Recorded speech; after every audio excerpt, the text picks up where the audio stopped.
Is this pretty much a wide open shot for any team this year to win the World Series, or are you leaning towards one team in particular?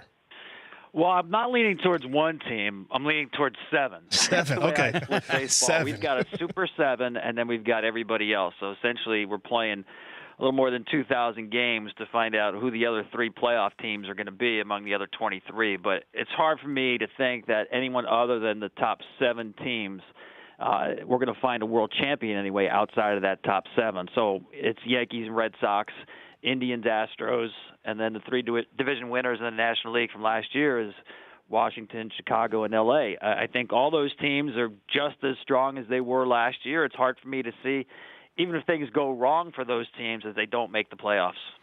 Tom, for me, with my football background, when we get into training camp, you're just trying to make sure your starters don't get injured. You want to make it to opening day with no injuries, but this, spring training, there were some significant injuries with some teams. We know Justin Turner with the Dodgers third baseman, he's going to be out for a little bit. We saw Madison Bumgarner, get hit on his throwing hand. And then recently we just saw Salvador Perez. He'll be out 4 to 6 weeks for the Kansas City Royals. So when you look at some of these injuries, which one you think is the most impactful on their team's start or even their finish?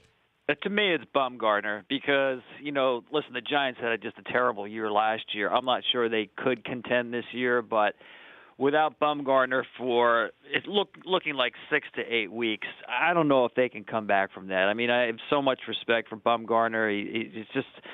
He's the fulcrum of that staff. He means so much to them that it's a tough blow to come out of the gate without your horse like that. So, again, it's a team. It's a very good division, by the way. That might be the best. The National League West may be the deepest division in all of baseball. And I'm including San Diego, which, might not win 81 games, but I think they're improved, and they are not an easy out in the course of a season. So, it's an injury I didn't think the Giants could afford, but you're absolutely right, and I like the football comparison because that last week of spring training, man, everybody – and first of all, they're tired of spring training, right? It's a long spring training anyway.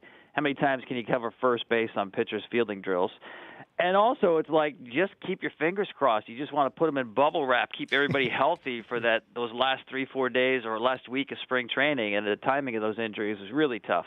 Shouldn't rookies be carrying Salvador Perez's luggage, by the way? That was my first reaction, right?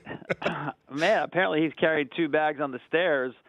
But that's Sal. I will say that. He's one of the most humble, hard-working people. He probably volunteered to take his own luggage when somebody offered to take it for him. But it's a shame. There's very few guys in baseball, if anybody, who loves the game of baseball more than Sal Perez. I mean, it's hard to get him out of the lineup, and it turns out his luggage got him out of the lineup. It's certainly not his will to take any days off. The Rich Eisen Show, weekdays at noon Eastern on Audience.